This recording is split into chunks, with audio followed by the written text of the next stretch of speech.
ধারাবাহিকের শুরুতে দেখা যায় কমলিনী নতুনকে বলছে আমি তোমাকে আগের দিন বলেছিলাম বলে কি তুমি আজকে শাসন করো। নতুন বলছে সেটা না, আমার মনে হয়েছে ও নিচে দাঁড়িয়ে যেটা করছিল বাড়াবাড়ি করছিল, সেটা ওর সকলের সামনে করাটা উচিত হয়নি। আরে ও দায়িত্ব কেন নিচ্ছে আমার ব্যাপারে?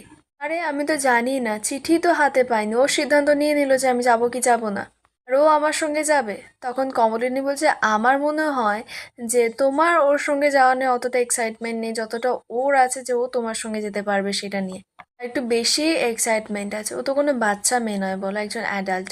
কিন্তু এরকম করে যদি বিহেভ করে তাতে আমার খারাপ লাগুক কি না লাগুক, অন্যরা কিন্তু কিছু কথা বলতেই পারে। নতুন বলছে দেখো, অন্য লোককে নিয়ে আমার কোনো যায় আসে না, আমার কনসার্ন হলো তুমি। কারোর ব্যবহারে তোমার যদি খারাপ লেগে থাকে তাহলে সেটা আমার খারাপ লাগবে। আমি তোমার কাছে দায়বদ্ধ, you are my priority. Kamalini বলছে যাক গে, এখন এসব কথা বাদ দাও, বাড়িতে অনেক গেস্ট আছে, আমি যাই গিয়ে ওদেরকে দেখি।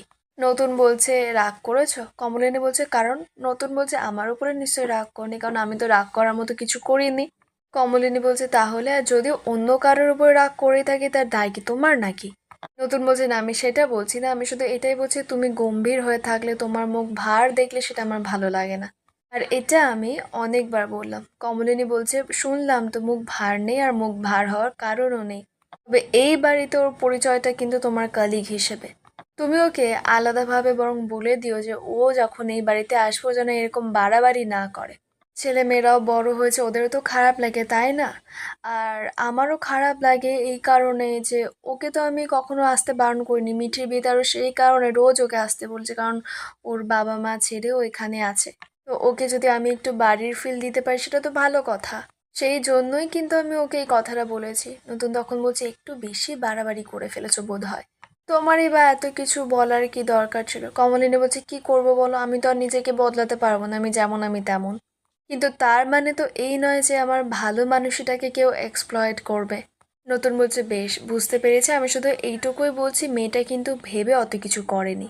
মেয়েটা এরকমই, সকলের সঙ্গে এরকমই ব্যবহার করে, এটাই ওর স্টাইল।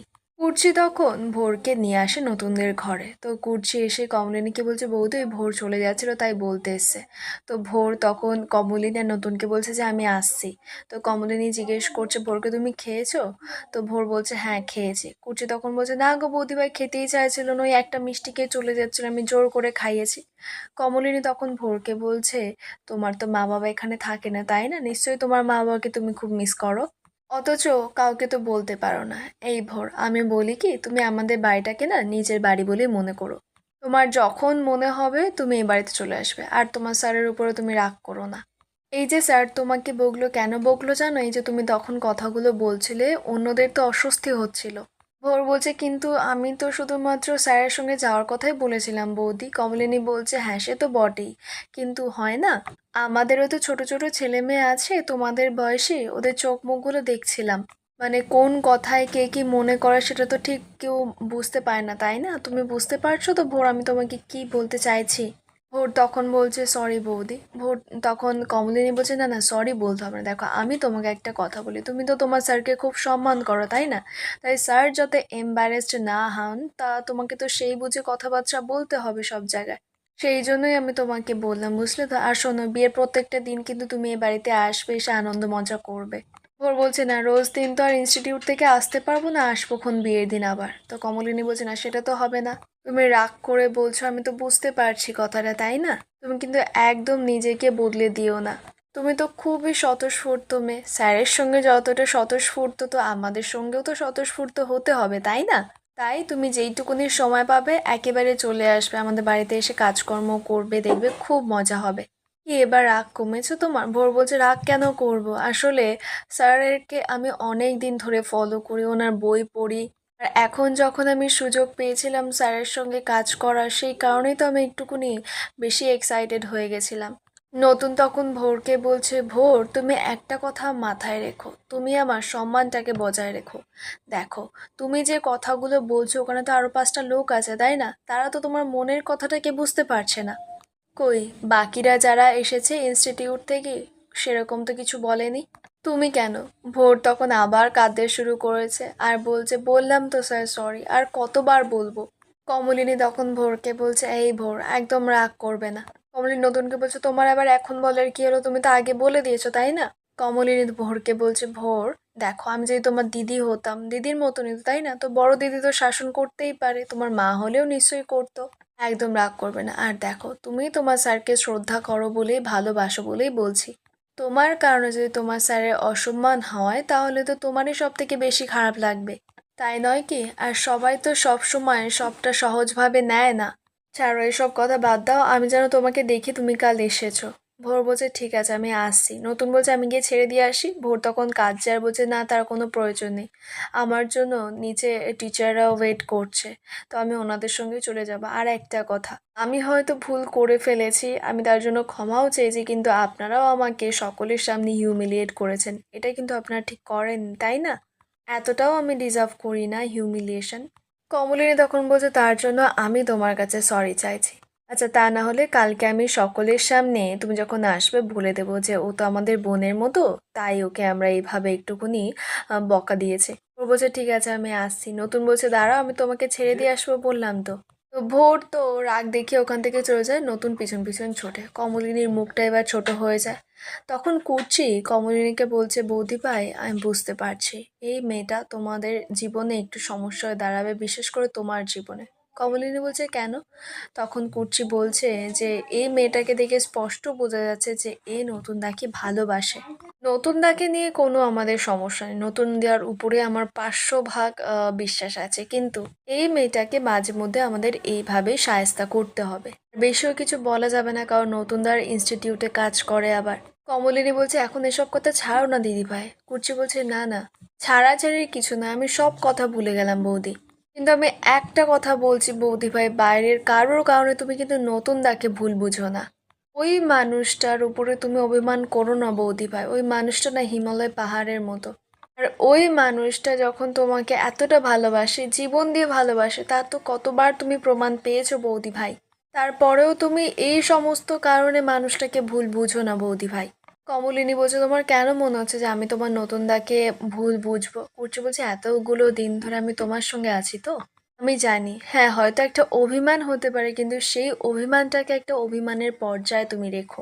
সিরিয়াস হয়ে যেও না কখনো। কমলিন তখন বুঝতে পারে, বলছে, হয়তো আমারও ভুল হচ্ছে। সত্যি তো তো প্রতিবাদ করেছিল। সত্যি আমি যে কেন এরকম বাচ্চাদের মতো হয়ে যাচ্ছে আমি বুঝতে পারছি না। করছি বলছি, শোনো, কাছের মানুষের কাছে, পছন্দের মানুষের কাছে, ভালোবাসার মানুষের কাছে ওইসব বয়স টয়স কিচ্ছু খাটে না গো। ওইখানে না আমরা সবাই একেবারে ছোট হয়ে যাই। আর তখন একজন বাইরের লোককে শক্ত করে দাঁড় করিয়ে দিতে হয়। তাই আমি তোমাকে কথাগুলো বললাম। তবে একটা ব্যাপারে তুমি কিন্তু তৈরি থেকো, ওই মেয়েটা কিন্তু একটু হলেও নতুন দাকে বেগ দেবে। কমলিনী বলছে, বেগ দেবে মানে? কুর্চি বলছে, বেগ দেবে মানে সেরকম নেই, যেমন দেখছো এখন ছেলে মানুষই করবে। তখন নতুন দাকে কিন্তু তোমাকে সামলাতে হবে। তুমি যদি তখন নতুনদার উপরে রাগ করো, অভিমান করো, তখন নতুনদার উপরে কিন্তু ডাবল চাপ পড়বে। সেই কারণেই আমি তোমাকে এই কথাগুলো বলতে চাইছি। কমলিনী তখন বলছে, তোমার নতুনদার নিজের সন্তান নেই তো কি হয়েছে? এই 3জনকেই তো নিজের সন্তান হিসেবে মানুষ করেছে। ওই তো আমার 3 সন্তানের বাবা না? সেই অর্থে বলতে গেলে মানুষটা যে সংসারী সেটা আমি জানি। তারপরে আবার এতকাল পরে এই বয়সকালে একটা বিয়ে করেছে, ও আমি জানি অন্য কিছুকে গুরুত্বই দেবে না। কুর্চি বলছে, হ্যাঁ সেটাই আমি বলছি তোমাকে, তুমি বিশ্বাস করো, শুধু মুখে বললে তো হবে না। কমলিনী বলছে, আরে বিশ্বাস করি না নাকি, তাও ওই মাঝে মধ্যে এরকম করলে ভিতরে কেমন একটা হয় গো দিদি ভাই। ঠিক আছে, আমি তোমাকে কথা দিচ্ছি, ওইটুকু আমি কাটিয়ে দেব। কুর্চি বলছে, বেশ, তাহলে আমি যেন তোমাকে কখনো এই সমস্ত কারণে মুখ ভার করে রাগ করে থাকতে না দেখি। কমলিনী বলছে, ঠিক আছে, এই বলে হাসে। কুর্চি বলছে, ঠিক আছে চলো নিচে, অনেক কাজ। এরপরে একদিন নতুন ইনস্টিটিউটে যায়, আর সব টিচারদের বলছে যে আমি এই একটা ক্লাস করাতেই আজকে এসেছি। কাল কিন্তু মেয়ের আইবুড়ো ভাত, আপনারা সকলে কিন্তু যাবেন। সবাই তো এক্সাইটেড নতুনের বাড়ি যেতে, সবাই খুব ভালোবাসে। এদিকে ভোর চুপ করে ওর মতো কাজ করছে, কোনো কথাই বলছে না। তো নতুন ভোরকে জিজ্ঞেস করছে, ভোর তুমি ওখানে কি করছো? তখন ভোর বলছে যে আমি এখানে নোট নিচ্ছি স্যার। তখন নতুন বলছে, আমাকে স্যার বলছো তুমি? ভোর হঠাৎ করে। তখন ভোর বলছে, হ্যাঁ আপনাকে তো স্যারই বলবো, তাই না? আপনি আমার থেকে এতটা সিনিয়র, দাদা বলার যোগ্যতা আমার নেই সত্যি। নতুন বলছে, তা রিহার্সাল নিয়ে কি অবস্থা? কোনো কিছু রিহার্সাল হচ্ছে না? ভোর বলছে, রিহার্সালের কি আছে, কালকে 14th, কালকে ফাংশন আছে, আর আপনার তো প্রায় সব গানই মুখস্থ, রিহার্সাল করার আর কিছু নেইও। তখন একজন প্রফেসর বলছে যে ভোর তো এই কিছুদিন হয়েছে আমাদের সঙ্গে ঠিকমতো কথাও বলে না, ভোর একেবারে সন্ধ্যা হয়ে গেছে। এই কিছুদিন আগে ভোরের আলোতে আমরা আলোকিত হচ্ছিলাম, কিন্তু এখন একেবারে যেন নিভে যাচ্ছি আমরা সবাই। কি যে হলো আমাদের ভোরটার, এই বলে সবাই হাসাহাসি করছে। ভোর তারপর এর কাজ শেষ করে সবাইকে বলে ওখান থেকে রেগে মেগে বেরিয়ে যায়, কোনো কথাই বলে না কারোর সঙ্গে। আর এখানেই আজকের পর্বের আপডেট শেষ হয়, দেখা হবে আগামী পর্বের আপডেটের সঙ্গে।